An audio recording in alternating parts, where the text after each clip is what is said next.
Je vous présente aujourd'hui notre 453e journal de bord. Jean-Marie Le Pen, bonjour. Bonjour. Alors, Alep, deuxième ville syrienne, enfin libérée des djihadistes par les Russes et les forces gouvernementales syriennes. Les médias occidentaux parlent de crimes contre l'humanité commis par le président syrien surnommé le boucher de Damas. Qui, selon vous, décide de qui agit légitimement sur l'échiquier international? Écoutez, ma grande surprise depuis le début de ce conflit, c'est que le gouvernement syrien légitime, celui de Bachar el-Assad, n'ait pas trouvé les moyens d'équilibrer par une officine quelconque le monopole exercé sur l'opinion publique et sur les médias par une officine située à Londres et qui, je crois, ne comporte qu'une seule personne et diffuse sur l'ensemble du monde la propagande des rebelles, que je rappelle, sont soutenus par les Occidentaux et en particulier par M. Hollande. C'est Al-Qaïda. Là-bas, c'est Al-Nosra, mais c'est en fait Al-Qaïda. Les gouvernements occidentaux soutiennent ce qu'on pourrait appeler des bons rebelles. Des rebelles qui ne font pas partie de la mouvance de l'islamiste radical.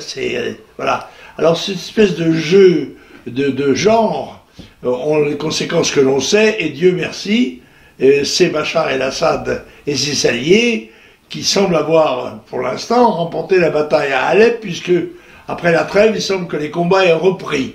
Bon, mais je pense que il y a là-bas la guerre, il y a des bombardements, et ceux qui n'ont pas, comme moi, connu la guerre, sont toujours épouvantés de voir les conséquences que ceux-ci ont sur les civils. Mais il faut savoir que dans les guerres, ce sont principalement les civils qui meurent parce qu'ils sont les moins bien protégés. Il faut dire la vérité. Voilà. Oui, donc vous ne pensez pas que cette... Je pense qu'Alep va tomber définitivement et que les rebelles, les bons rebelles de M. Hollande seront chassés et probablement leur sort doit être aussi périlleux que l'est celui des soldats de Bachar quand ils sont les prisonniers de leurs ennemis. Donc cette victoire, selon vous, sonne la fin du conflit ou ça n'est pas certain? Probablement non. Je pense que d'abord, si Bachar el-Assad conquiert une grande partie de ce qu'on peut appeler la Syrie utile, il n'en reste pas moins que c'est un pays immense et qui est déchiré, comme on le sait, depuis longtemps d'ailleurs, entre des factions différentes. Je crois que ça n'est pas terminé, mais tout de même, si Alep tombe, c'est quand même une carte maîtresse du jeu entre les mains du gouvernement syrien. Oui, alors François Hollande, vous en parliez tout à l'heure, le président à 3%, lance un ultimatum à Vladimir Poutine ainsi qu'à Bachar el-Assad, et d'ailleurs privait hier soir la tour Eiffel de lumière en soutien aux fameux rebelles vaincus d'Alep. Cela vous étonne-t-il de ce personnage? Écoutez, il va finir en clown triste. C'était un numéro qu'il n'avait pas encore effectué. Mais je pense qu'ayant décidé de se retirer, il devrait en effet en tirer toutes les conséquences et se faire discret maintenant. Bien alors, retour en France, les revenus de l'agriculture ont chuté de 26% cette année, du jamais vu depuis 33 ans. Éleveurs, céréaliers, viticulteurs sont concernés. Les contraintes imposées par les lois européennes en sont-elles, selon vous, les uniques responsables? Pas les uniques responsables, je crois qu'il y a eu une mauvaise année sur le plan agricole, mais il est certain que les dispositions européennes n'ont pas arrangé les choses. Voilà. Elles ont d'ailleurs tendance, dans toutes circonstances, à les compliquer et à les rendre souvent même difficiles à raison. Moi, je suis victime d'une persécution de l'institution européenne, puisque vous savez qu'on me réclame 320 000 euros qui sont le salaire payé à mon assistant principal, qui est d'ailleurs un député européen.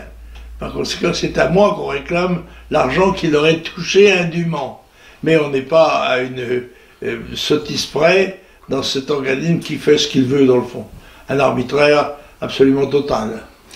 Alors François Fillon, aussi vite disparu des médias qu'il y était omniprésent il y a quelques semaines, désormais on nous macronise définitivement tous les écrans.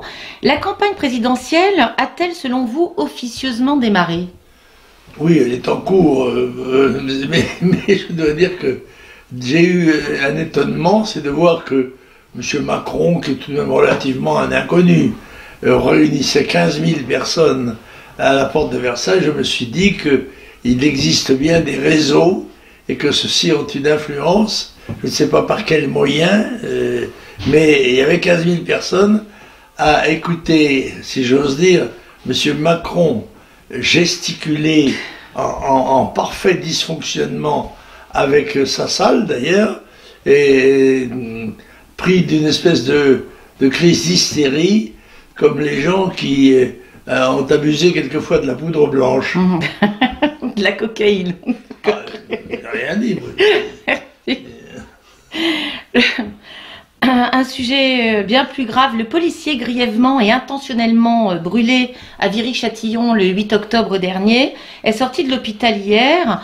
Apprenons du même coup que deux de ses principaux agresseurs étaient en liberté depuis la veille. Les forces de l'ordre ne décolèrent pas. Que pensez-vous de cette affaire? C'est la philosophie du gouvernement, liberté, égalité, fraternité, parce qu'à égalité, les assassins sont mis sur le même plan que les victimes, et si on libère les victimes, ben, il faut aussi libérer les assassins. Voilà. Ce qui montre bien que, par le cœur en tous les cas, par les sentiments, ceux-ci sont plus proches du cœur du gouvernement que les victimes. Bien alors, dans son discours de passation de pouvoir à Cazeneuve, Manuel Valls s'est adressé à son successeur « Vous êtes un frère ». Cela a été interprété comme une fraternité maçonnique. Quel est votre avis à ce sujet, Président? Ce ne serait pas surprenant, mais ça se pratique aussi beaucoup dans le monde arabo-musulman. Les frères, et même les grands frères. Bon. Alors, cette fraternité affichée par M. Valls a au moins le mérite de la clarté. On saura à quoi s'en tenir, alors que ces personnages vont probablement évacuer le devant de la scène impitoyablement.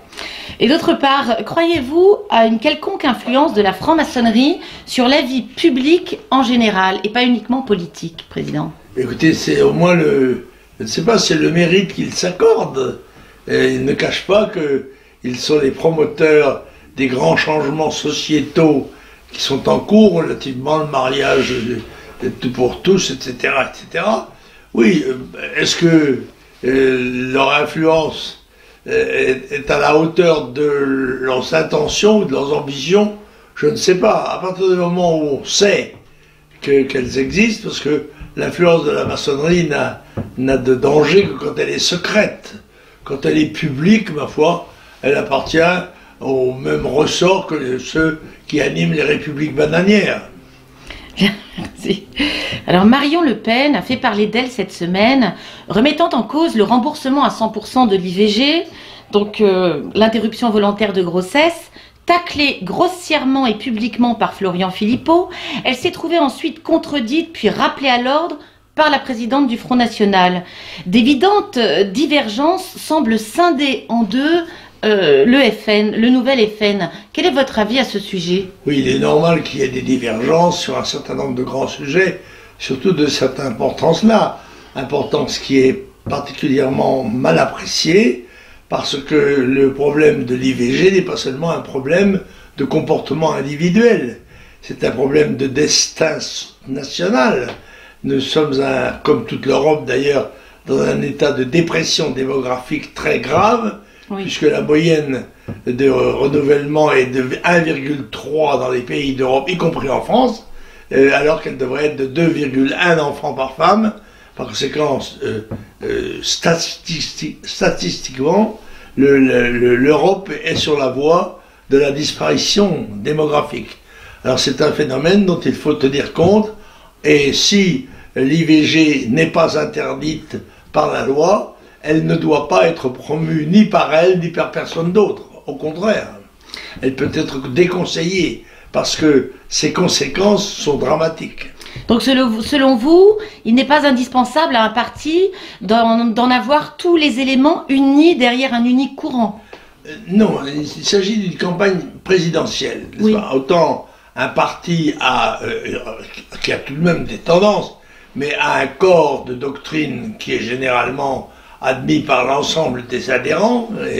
Mais dans la campagne présidentielle, le programme est différent, puisque le candidat ou la candidate à l'élection présidentielle vise non pas seulement à rassembler ses troupes, qui seraient, disons, 30% pour ce qui est le Front National, le premier parti de France, tout de même encore, ou déjà, mais 51% au moins. Alors là, évidemment, il faut aller avec un programme différent, plus large, qui peut créer au noyau central quelques problèmes. Bien, alors avez-vous lu, cher Président, le dernier ouvrage de Patrick Buisson, La cause du peuple?